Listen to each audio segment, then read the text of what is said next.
Hello, friends. Greg Koukl here, Stand to Reason. Glad to be part of your afternoon or evening or morning or whatever it happens to be. You never know with podcasting. Some of you are sitting in your homes, others driving a car. Some of you may be jogging or working out or biking or who knows what else. But glad you're on board in any event. And I got lots of callers here I want to get to very quickly. I want to offer a thought that I've been having about something recently. This probably will not take very long, but I just want to I want to suggest this to you. My concern is the broad concern. I'll give you the broad concern, and then I want to mention something about C.S. Lewis that I noticed kind of in passing. Something that you might not have seen because it's subtle in Lewis's writing, but I think it's intentional.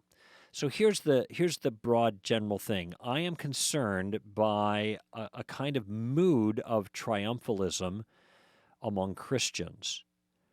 Now, what I mean by triumphalism is kind of the standard expression that everything's wonderful with God. Might be one way of putting it. Now, is God wonderful? Yes, God is wonderful, but is everything wonderful with God? Well, that's not true. Now, I guess if you are really, really totally spiritual, much beyond where I'm at right now, then you could say, even though I'm miserable, everything's wonderful, and I really mean it. I think it's interesting, though, when I, say, read Paul, at least some of the places where he is very candid about his own trials and difficulties and tribulations. And by the way, he is very mature Christian, obviously. And he rejoiced in the midst of the most difficult circumstances. But I'm looking here in 2 Corinthians 4, and he says, we are afflicted in every way but not crushed. We are perplexed but not despairing. We are persecuted but not forsaken. We are struck down but not destroyed, always carrying about in the body the dying of Jesus, that the life of Jesus also may be manifest in our body. We who live are constantly being delivered over to death for Jesus' sake, so that the life of Jesus also may be manifest in our mortal flesh. Okay, there is a reality. We are delivered over to death. Paul paid more literally than we generally are, but there's this two-sided thing, and then the life of Christ is manifest. But being in the midst of that is a pain sometimes. It doesn't feel wonderful. Writer of Hebrews, all discipline for the moment does not seem to be joyful, but sorrowful. But afterwards, for those who have been trained by it, yields the peaceful fruit of righteousness. Now, here's my beef with the body of Christ, and that is sometimes we kind of put on a nice face and we pretend that everything's always wonderful when life is hard, and then you die. And for some, life is harder than for others, and there seems to be sometimes this sense of obligation that we always have to pretend like everything's going just great, when in fact in this world you have tribulation. And not that we have to be maudlin about it or complaining or down in our cups or whatever all the time, but just to be realistic about it. Weep with those who weep kind of thing, all right? So my concern broadly is this overemphasis on this triumphalism, and that when you hear the testimonies, they're always testimonies of success. That is, you get the thing prayed for. The person got healed. The person got saved. The thing happened. We got the job. Hallelujah, praise the Lord. And that's entirely appropriate. But what about those and others? Remember that from Hebrews 11? Yes, all those that by faith were delivered and others were not delivered, but also were not delivered in their faith. That is, their faith was full and legitimate, and they trusted the Lord, but they didn't get delivered. And so sometimes we don't kind of give a proper place to that. Okay, so that's my concern. And this is one thing that I appreciate about Lewis. So here's the thing I noticed in Lewis. So I'm reading in his fantasy stuff. We're listening to the CDs, Focus on the Family produced a fabulous set of CDs on the Chronicles of Narnia. And in fact, on a long drive with my daughter yesterday, 4 hours in the car, we were listening a good portion of the time to The Magician's Nephew, wonderfully produced by the Focus on the Family crowd. And if you don't have these, you need to get them. Okay, end of issue. Get them on Amazon. That's the simplest, least expensive way to get them, but they're fabulous. All the Chronicles there acted out. A bit aggressive maybe for youngsters. My 6-year-old still has a little bit of trouble because they're dramatically done. But in any event, have you ever noticed, if you've read the Chronicles, that there are times when long journeys are necessary to get from one place to another? This is a whole continent that you have Narnia in the north, you have Arkenland, you've got, what's that place in the south where all those warlike people live? I can't remember the details. The point is, there's a lot of geography to cover, and what Lewis does not do when he sets kids out on a journey is he does not make the journey easy. Whether the journey's on land or by a boat. Have you noticed that sometimes, the voyage of the Dawn Treader, and they get into a storm, and the storm lasts for like a week? It's a long time to be riding in a small boat, being pitched to and fro. Or the horse and the boy, they got to travel across the desert. It takes a long time. They don't just get on, pant, pant, pant. Oh, I'm thirsty. Oh, good. Here's the stream. Oh, we're there. It's over with. No, it's day after day after day of arduous, monotonous journey until finally, through many tribulations, they attain their goal. Now, I appreciate that Lewis does this, and I think he's doing it on purpose, because he is giving us a picture of the journey. He emphasizes the distance between the destinations. He is straightforward about the tedium and the toil of the travel. He is acknowledging the hungers that aren't satisfied and the thirst, and how you go on, and you don't think you could take another step. And in The Horse and the Boy, that's when the lion comes out of the thicket and nips at the heels of the horse, and the boy goes taking off in the back of the horse, and they didn't think they can go another step, and now there's a lion nipping at their heels, and they find a reserve of energy, which was necessary to accomplish the task, they find out later. And I appreciate that Lewis is, and this is something I don't want my children to miss as we revisit these stories. What is Lewis telling us? He's telling us that the journey is hard, that the journey is a challenge, that it takes time, that there is tedium, there is toil, there is great distance between the destinations. And don't expect things to happen quickly. And remember that Aslan guy? He's not a tame lion. And have you noticed in the Narnian tales that Aslan, for the true believer, is out there in the distance somewhere, but he doesn't show up very often. He seems to show up when he's most desperately needed, and then it becomes clear that he's never really been very far all along, but he doesn't intervene and he doesn't interfere. Lewis lost his mother, I think, as a child. He lost his wife as an adult, his wife of 3 years, Joy Davidman. He understands loss. He understands unanswered prayer.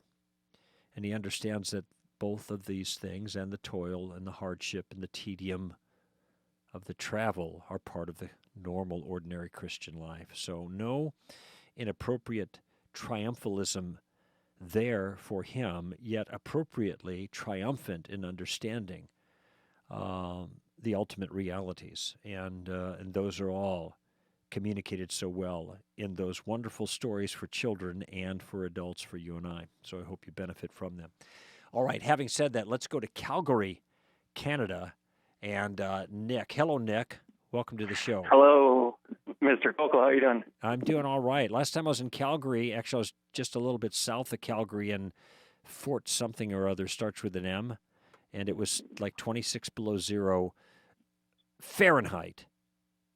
That's that cold. sounds about right for that time of year. I met you when you were in Calgary, actually. Was this the last time? That was in January.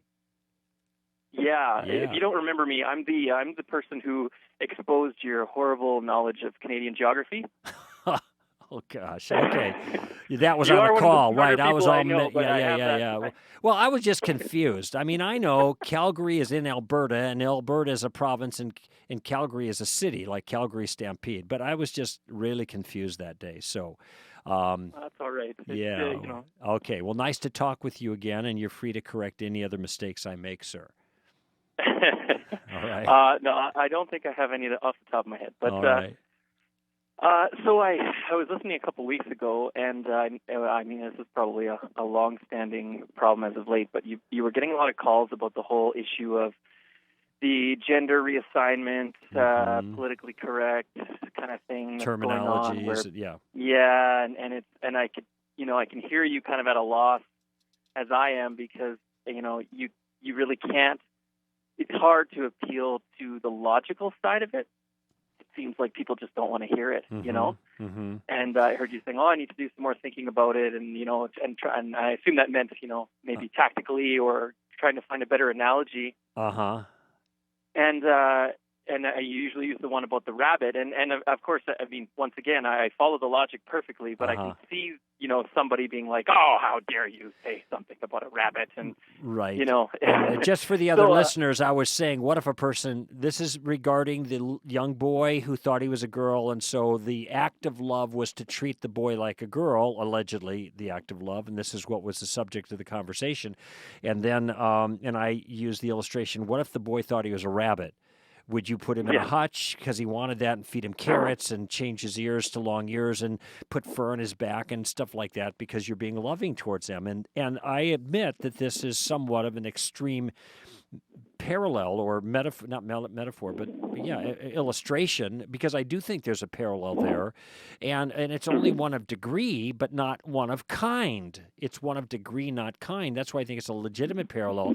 But I have to say something as extreme as that in my own defense here, because you can't parody this stuff. And I think even at the time, and Nick, even at the time, I think I said, just, the danger of using the rabbit illustration is that somebody's going to say you're going to read in the news that somebody in Europe somewhere probably said thought they were a rabbit, and so they passed a law and said they got to change his ears, some ridiculous thing like that. But anyway.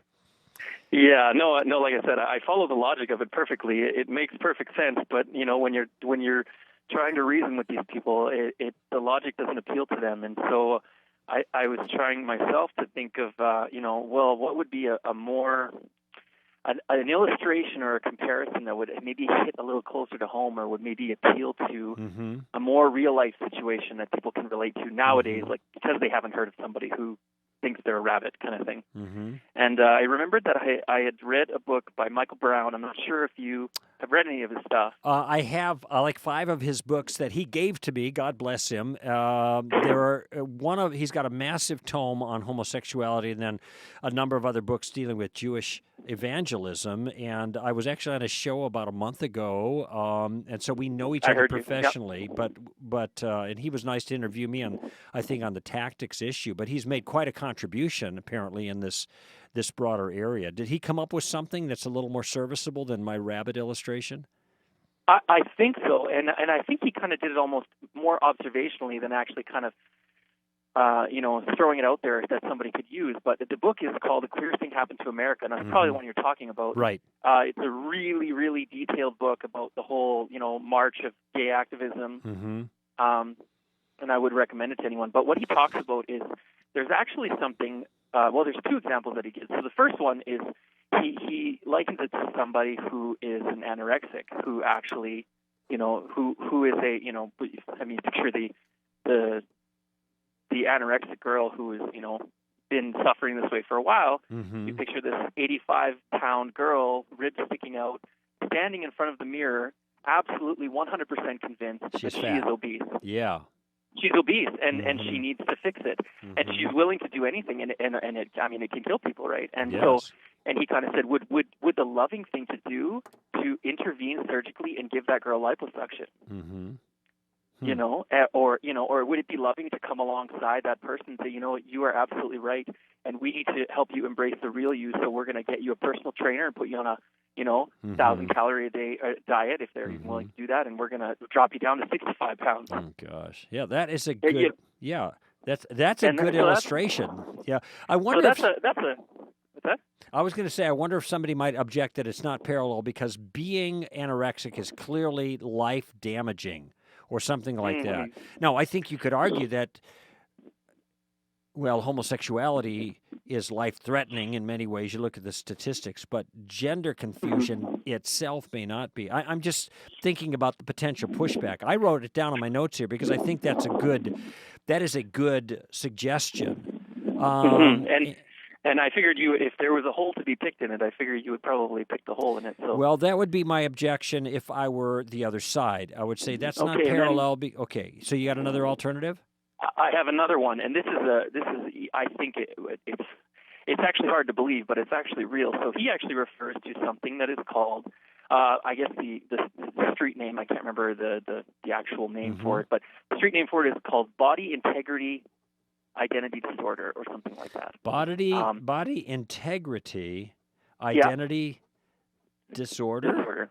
All right. Yeah. What the heck is that? And you might want to look it up. It's in the book towards the end of the book if you want to look it up and you want to, if you ever want to kind of look into it further. But basically, this is actually a mental disorder where people are absolutely tormented by the fact that they believe with on a very obviously deep-seated level that they were actually supposed to be an amputee. Oh my. They actually, yes, and it sounds it's real, and these people actually are tormented by their legs. The cases that he lists are their legs. They feel like, I'm not supposed to have these legs. I was meant to be an amputee, and they actually pursued surgical intervention to have their legs removed. There was a doctor in Scotland, I believe, that actually performed a couple of surgeries. He chopped off the legs of two guys, perfectly functioning legs, in order to satisfy what was what's interesting, the mental problem. And I see the parallel here with surgery for transsexuals. And, if we can try really hard and step outside of our distorted cultural bias now, we'd realize that, I think it would be accurate to admit that probably having our sexual organs removed is more radical than having your legs removed.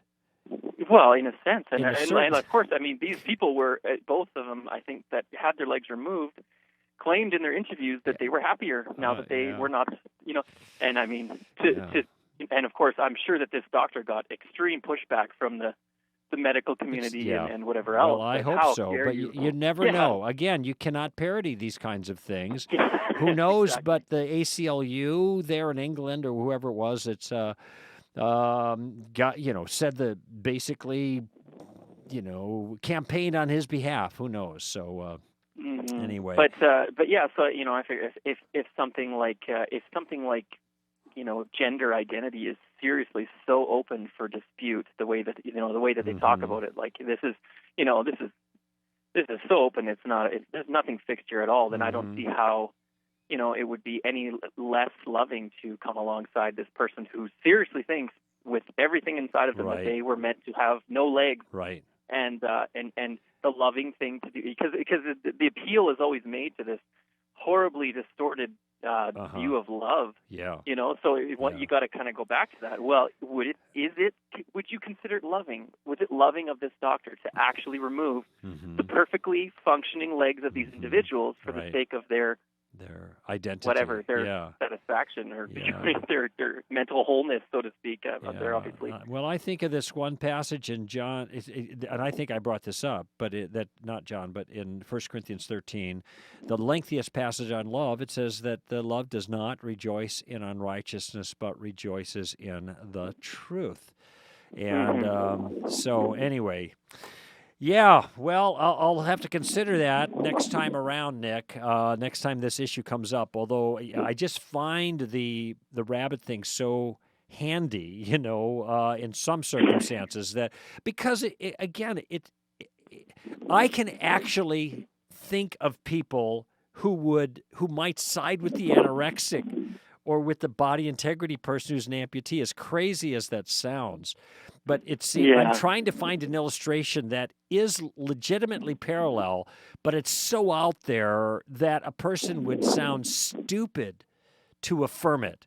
Now, maybe the Yeah. amputee thing is pretty stupid. The anorexic, I'm afraid with the anorexic one, people say, well, that's ridiculous because she's dying, and you don't want to help her die.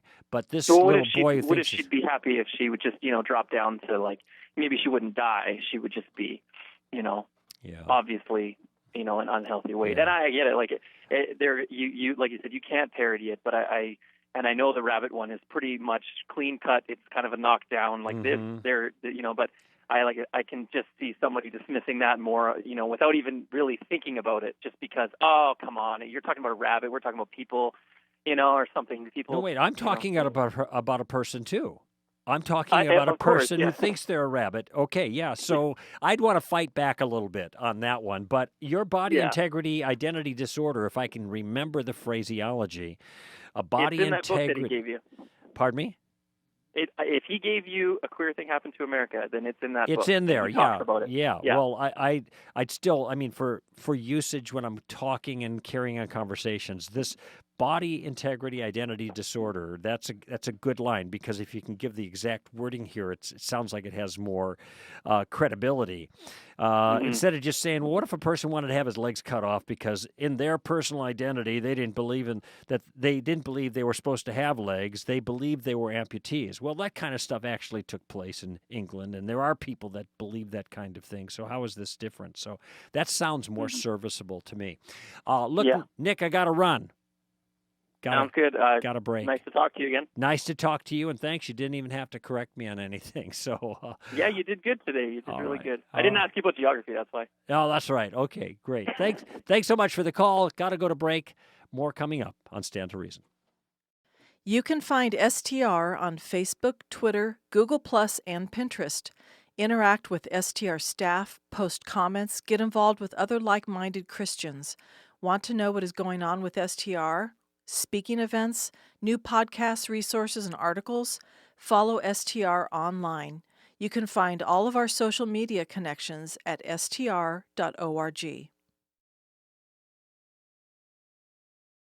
You can take STR with you through our apps for iPhone, Android, and iPad, available for free from iTunes or the Android market.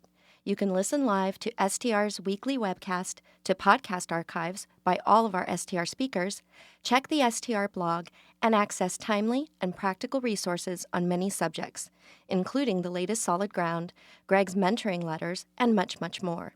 You'll have STR resources at your fingertips in a clean layout with great features and functionality. It's free, so download the app today through iTunes or the Android market and start carrying STR with you everywhere you take your phone. Just one more way that STR is seeking to increase your knowledge, wisdom, and character. Back at you here at Stand to Reason. Just got a news flash from the Enforcer here. This is a piece I was actually reading something about this in another piece earlier today. 9 things you should know about transgenderism. That's what I was reading, but it referred to, I think, the same, Dr. Paul McHugh, former psychiatrist in chief at Johns Hopkins Hospital, who has penned a revealing column in the Wall Street Journal, apparently, challenging the notion that sex reassignment surgery, that would be, I thought that meant transsexual, but transsexual is a little broader than that based on these definitions now. It's hard to keep track of it all. But in any event, I think you know what sex reassignment surgery amounts to. He says he's challenging the notion that it is actually good for so-called transgendered persons. Transgendered are people who identify or express an gender identity that does not match their physical sex, all right? Now, I'm just reading the sight unseen here. The enforcer handed it to me, but she said it was good. So let me just read what he writes in the Wall Street Journal. Is that maybe today? I'm not sure the date. This is June 13th that the piece I'm reading from now came out. So within the last few days, I suspect you'll find this in the Wall Street Journal. And here's what he writes. This is McHugh. Dr. Paul McHugh. You won't hear it from those championing transgender equality, but controlled and follow-up studies reveal fundamental problems with this movement. When children who reported transgender feelings were tracked without medical or surgical treatment at both Vanderbilt University and London's Portman Clinic, 70 to 80% of them spontaneously lost those feelings. 70 to 80% spontaneously lost those feelings. So, which is to say, if parents are not encouraged to love their kids into this new identity, chances are 5 to 1 that this so-called new identity will dissipate shortly into the identity that matches their physical body, which I think everybody would pretty much admit is probably a better circumstance. Now, he did say that some 25% had persistent feelings, but what differentiates those individuals remains to be discerned. So 70 to 80% spontaneously lost those feelings, and the remainder maintained those feelings, but, okay, what's the significance of that? That's what he's asking. He continues, we at Johns Hopkins University, which in the 60s was the first American medical center to venture into sex reassignment surgery, launched a study in the 70s comparing the outcomes of transgendered people who had the surgery with the outcomes of those who did not. Okay, so most, that is, those who continued on with the persistent feelings, some had surgery, some did not. So what happened to them? Most of the surgically treated patients described themselves as satisfied by the results, but their subsequent psychosocial adjustments were no better than those who didn't have the surgery. The short study here is the quick study. Surgery didn't change anything. That's the point he's making. And so, he continues, at Hopkins, we stopped doing sex reassignment surgery since producing a satisfied but still troubled patient seemed an inadequate reason for surgically amputating normal organs. Well put. And then he had this to say about parents who are allowing doctors to treat their transgendered children. He writes, then there is the subgroup of very young, often prepubescent children who notice distinct sex roles in the culture and, exploring how they fit in, begin imitating the opposite sex. Misguided doctors at medical centers, including Boston's Children's Hospital, have begun trying to treat this behavior by administering puberty-delaying hormones to render later sex change surgeries less onerous. That means less troublesome if they want to have the surgery when they're an adult. Even though the drugs stunt the children's growth and risk causing sterility. Given that close to 80% of such children would abandon their confusion, glad he calls it that, and grow naturally, I'm glad he calls it that, into adult life if untreated, these medical interventions come close to child abuse. A better way to help these children? Devoted parenting. Close quote. Powerful. It's so refreshing when somebody with credentials says the obvious thing that even uneducated people can see, but are dismissed as being backward and provincial if they say the obvious. Well, here's a smart guy who's saying the obvious as well. Once again, this is Dr. Paul McHugh, former psychiatric chief at Johns Hopkins Hospital. This piece in the Wall Street Journal. Actually, I can get the link there, but and within the last The piece is called Transgender Surgery Isn't the Solution. You can look at Twitter or on our blog tomorrow, and you'll get the link there, but it's certainly worth reading. Okay, thank you, Enforcer. Let's go to Boise, Idaho, and this is Chris. Hello, Chris. Hi, Greg. Good to talk to you again. Thank you. Nice to talk with you.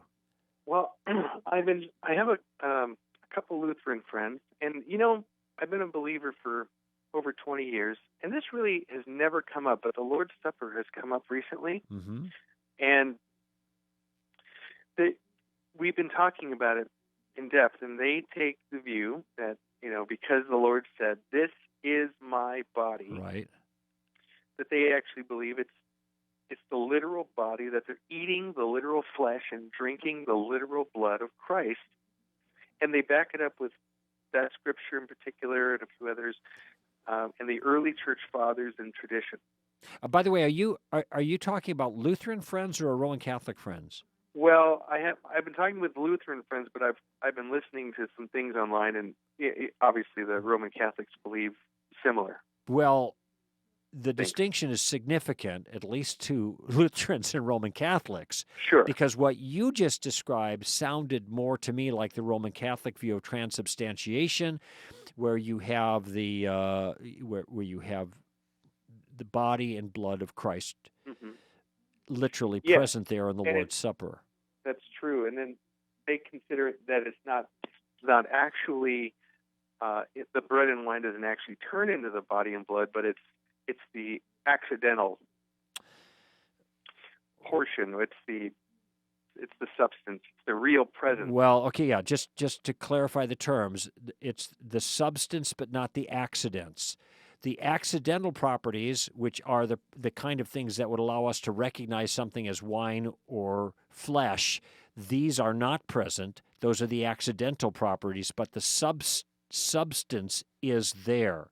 And the Roman Catholics would say the substance is literally in the elements change literally into the substance, and I think the Lutheran view is going to be somewhat similar, but not quite the same. That is, and I'm trying to think of the terminology, but in and under the elements, you have the true Right. body of Christ, something to that effect. Now, I got to be careful because Melinda's a former Lutheran, and I've got two active Lutherans also on staff, and they might storm the heights here if I don't get it right. But there is a significant difference. But they are Yes. much more literalist in a certain sense than, say, Reform guys who see this as more of a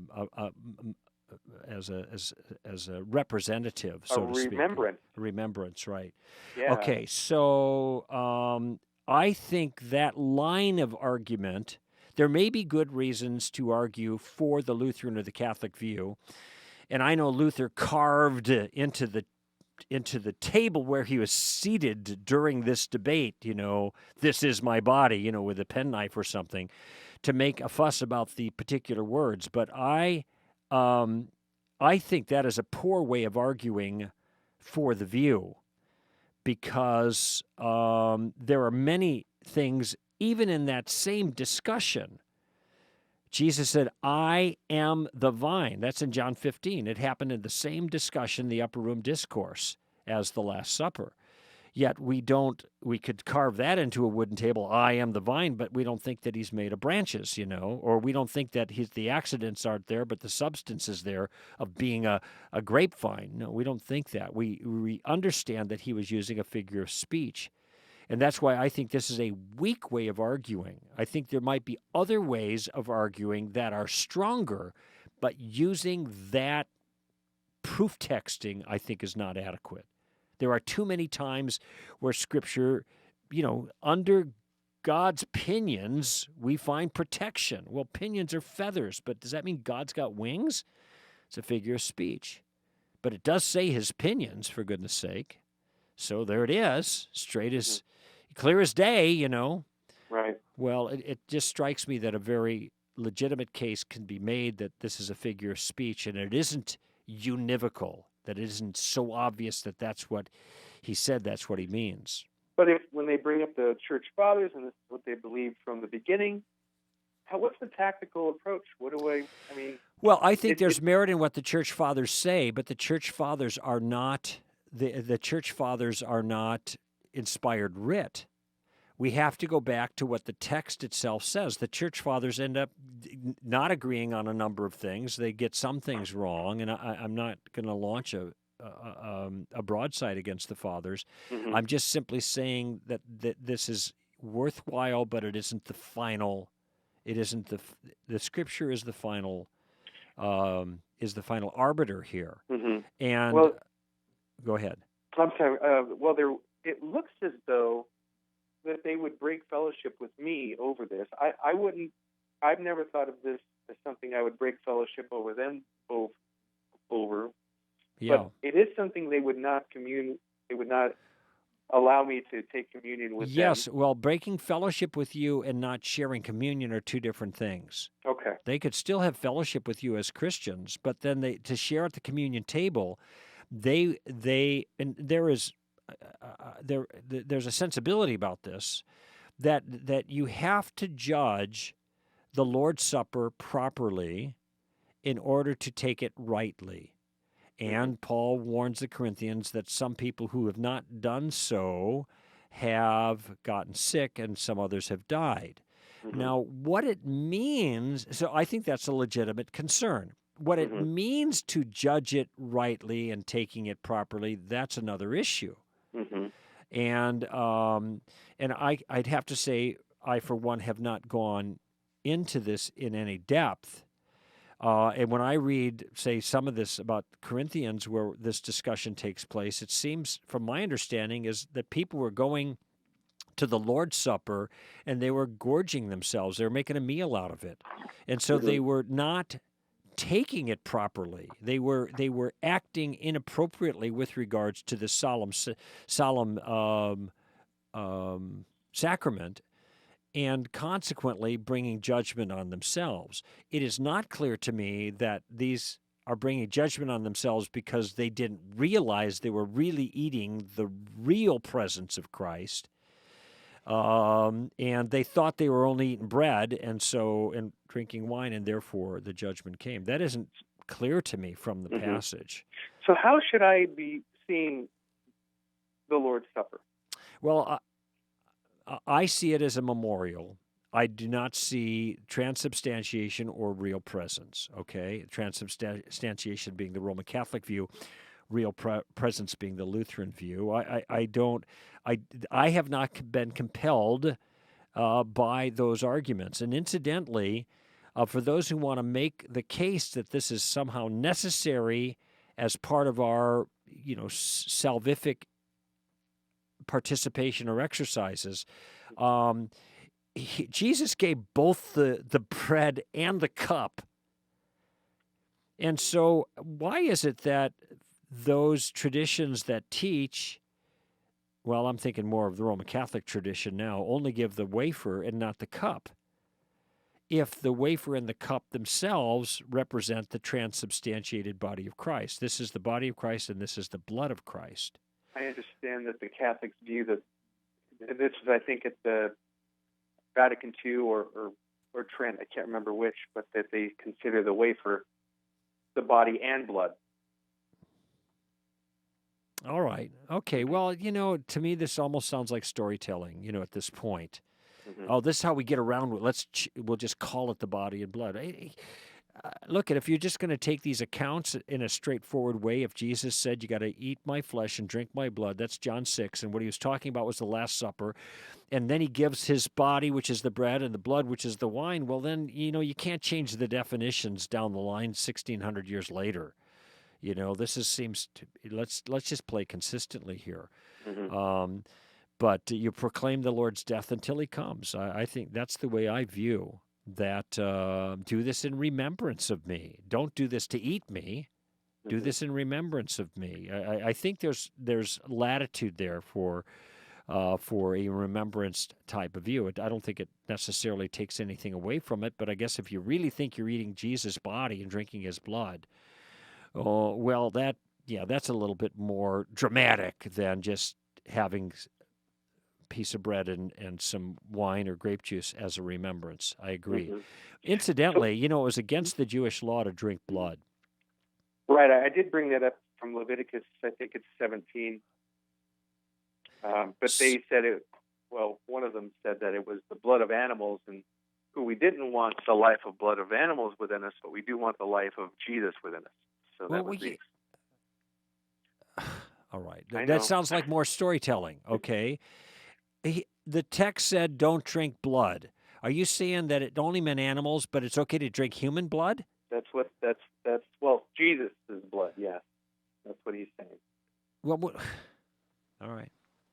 That does not strike me as an obvious application of the text. Let's just put it that way. Mm-hmm. All right. So how should I? I can't answer the question for you, except for in a general sense. I think what you have to do is you have to look at the arguments for the three distinct views, look at the texts, and ask yourself what seems to make the best sense.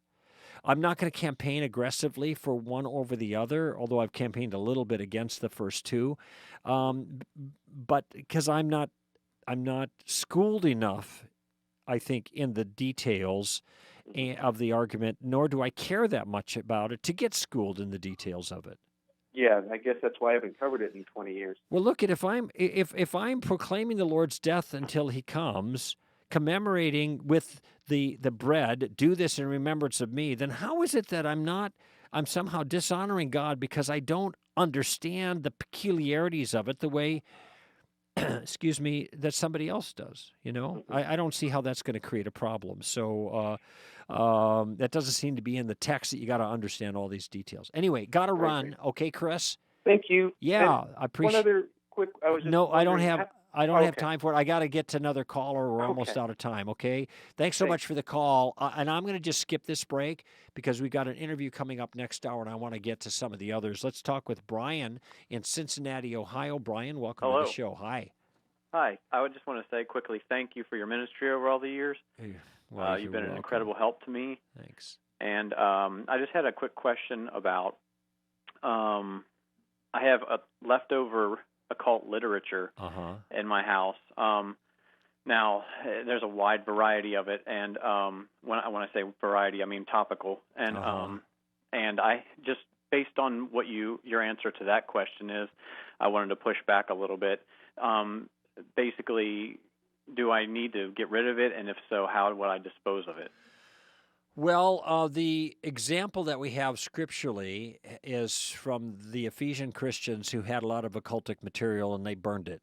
Right, I'm familiar with that. Yeah, so whether it's required to burn it, remember that the book of Acts is descriptive, not necessarily prescriptive. It tells what they did, not what is obligatory. Whether it's required to burn it, I'm not going to say that's the case. But if I had a bunch of occultic literature, I'd want to trash it. I'd want to get that. I just want to get it out of my house. There's an exception to this. I'll tell you in a moment. I'd want to get it out of my house, and I'd want to get rid of it in a way that nobody else could be hurt by it. So burning it is a good example. Trashing it, shredding it, however, I don't think that there's spiritual power in the thing itself, in the object. Nor do I. But, stuff is creepy. And I have a friend that I haven't seen him in many, many years. He may not even still be alive. His name is John Weldon. We were roommates for a while back in the 70s. John has written probably more about the occults and the occult than any person alive, I think. And he had all of these books that he had to keep because they were part of his research. But man, it was a burden on him, I think, to have all of this stuff and have to plow through all of that stuff. So I think if you don't have any genuine academic interest in this, just get rid of it. If you're not an author... Some degree, I'm sorry. No, go ahead. To some degree, I do, because I'm really interested in other worldviews, and that's why I have it to begin with. It was because on my journey to Christ was, investigating all these other things. Right. Now, I definitely know that intent is a big, part of the issue, and so I don't have any intent to practice any of this stuff. So some of the instructional things could definitely be gotten rid of, but. Yeah.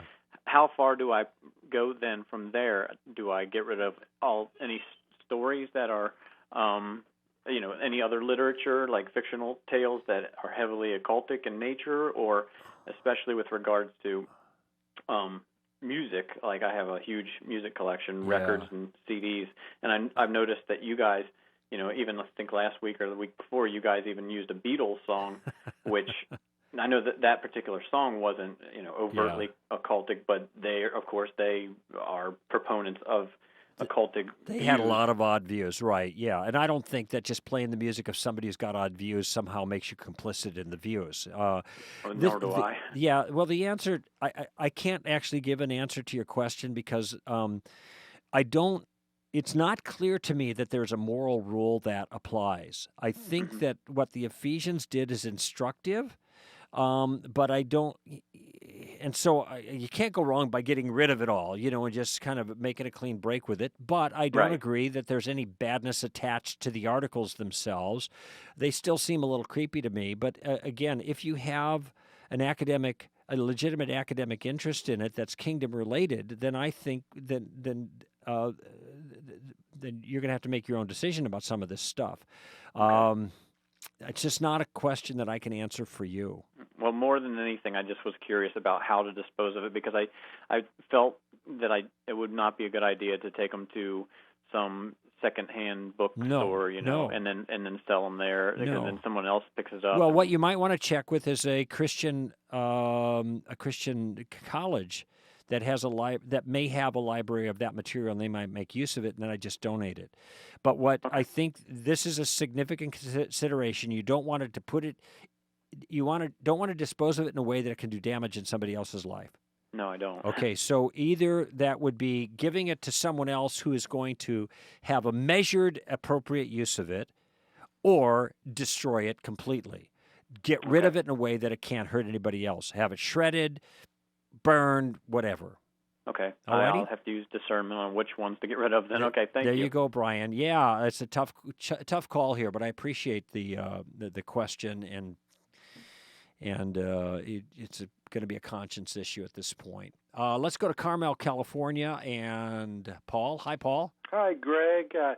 You and the wife came up to Monterey, I recall, a couple of years ago, right? We did. In 2010, we did a conference up there that we attended. That was pretty neat for us. It was beautiful up there, Carmel. Great. Yeah. We're having a great salmon year up here, too. Oh, gosh. I'm going to Wisconsin in a few days, so hopefully I'll wet a line out there. Okay, you won't get seasick. No, I won't.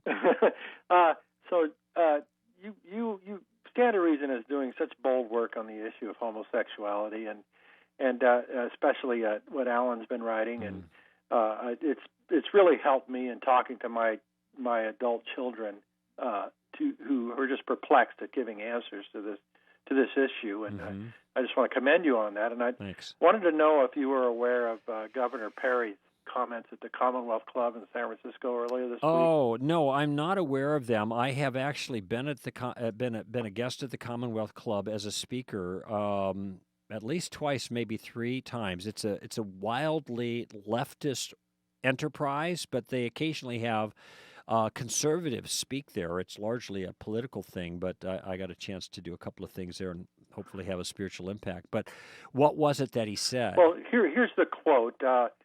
When he was asked if he believed homosexuality was a disorder, okay, so kind of a leading question there, but he responded, quote, whether or not you feel compelled to follow a particular lifestyle or not, you have the ability to decide not to do that. Yeah. And he added, I may have the genetic coding that I'm inclined to be an alcoholic, but I have the desire not to do that, and I look at the homosexual issue in the same way. Now, first of all, I can't think of any politician that wants to go within 10 feet of that issue right now. Yeah. And I thought tactically it was a very good answer, although very cagey. he's getting hammered for it everywhere. But I thought it was pretty tactically sound. Your comment on that? Yeah, no, I was pretty cagey. He brings in alcoholism. And are you equating homosexuality with alcoholism? Look, there's nothing that you're going to say that's going to be substantive that you're not going to get hammered for. But I thought, as far as it went, it was a pretty cagey response. Regardless of the genetics, people can still say no. Now, he said, though, I have a desire to say no to alcohol, even if I have an alcoholic tendency.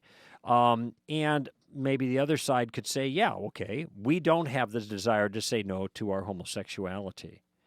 I would have tried a different tack if I was in that situation. Instead of answering the question directly, I would say, what would you say about somebody who had eyes but couldn't see? Would you consider this to be something that was benign? Okay, or legs but they couldn't walk. Okay, what about a person who has sexual organs that were designed for one purpose but is dispositionally incapable of using it for that purpose? What would you consider that? Would you consider this normal? And leave it at that. Right. And if somebody pressed me, I'd say, well, if a person has sexual organs for a woman but cannot use them with a woman for whatever disposition that they have, that strikes me as odd. Mm-hmm. Doesn't it strike you as odd? That's the way I'd want to pursue it. Mm-hmm. But I'm going to want to try to put you could say my own spin on it, but I don't think that spin, that is distortive rhetorical twisting. I'm trying to help people see it for what it is. Our concern with regards, and this is why people, up until it got politically incorrect, people in the business of psychology thought this is gender confusion. They have the desires of a woman, though they have a man's body. That's confusion. But what could be plainer? Well, now, why you want to say confusion is good? You want me to say that homosexuality is just fine? Well, no, I can't say that. So I don't know. There is no trick way out of that. There's no guaranteed one-liner that's everybody's going to stand up and applaud for you, especially in that venue. I guarantee you that. People were nice to me when I was there, but still, it's a rough crowd to deal with. So listen, Paul, I gotta run. I got another caller here I got to get to. Okay. Thank you, Greg. Okay, another P. It's Peter. Hello, Peter. Welcome to Stand to Reason. Hi. Hello, Greg. Yes, we got you. All right. So, my wife, my child is getting to the point where he's a toddler now. My wife has been nursing him since he was born. Uh-huh. She has produced more breast milk than was necessary. We have a bunch of it kind of sitting in the freezer. Uh-huh. And my wife wants to continue and she pumps also. So it's sort of like, she feeds directly and pumps so we can have some for later. Right. So she figures it's not that big. It's not that much of a problem. It's not that inconvenient for her. So she would like to continue pumping and donate her breast milk to a foster child. Uh-huh. So that was something that she had been considering. And then based on that feeling, she was discussing it with one of her coworkers. And I guess through a series of events, she's not sure how it kind of ended up this way. She kind of half agreed to provide, to donate her breast milk directly to a foster child that her coworker, who's in a same-sex marriage, mm-hmm. are trying to adopt. They don't have the child yet, but it seems this man is under the impression now that she's agreed to provide breast milk for their baby if they mm-hmm. if they adopt the baby. So I was wondering first, what are your what do you think morally of the idea of donating breast milk in the first place? Mm-hmm. And second, since we don't think that same-sex unions are actually marriages, and we basically agree with you on those points. Mm-hmm. Is it possible to donate breast milk to this foster child without compromising that point of view? Okay. Let me two separate questions, and they're fair ones. I cannot imagine what would be morally questionable about a mother who has completed nursing her child, who continues to produce milk, to continue doing that, to provide milk for another child. You know, they used to be part of our culture. They were called wet nurses. Now, they directly nursed for the mother. They were lactating women. I don't know the circumstances that initiated the lactation. Maybe they had their own children, and then as long as nursing continues, my suspicion is then the mother will continue to lactate. So it doesn't matter which child she's nursing, hers or someone else's, then she'll continue to lactate. That was the wet nurse concept, I'm pretty sure. And so whether the mother who has the capability of giving milk gives the milk, delivers it directly or through a bottle or something like that, to me that is irrelevant. If wet nursing is morally acceptable, and I see no reason to think that it is not, then providing that same milk to a child through another means is not morally objectionable either. But this does raise another question about whether the child is the child of a potential same-sex union.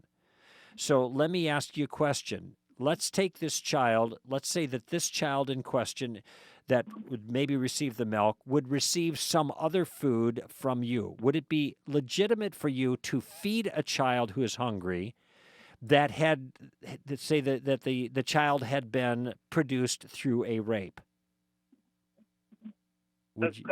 Yeah, I think it's okay. You know, the child's the child. The circumstances surrounding the child's need is irrelevant to whether or not you feed the child. So if you give the child mother's milk or oatmeal, doesn't matter what the circumstance is. You're there to feed the child. You are not acting to support a relationship that maybe you don't think is right. They're entirely different things. So I give a thumbs up on both of those options, all right? All right, friends, that's all the time we have. Thank you for joining me. I'm Greg Koukl for Stand to Reason.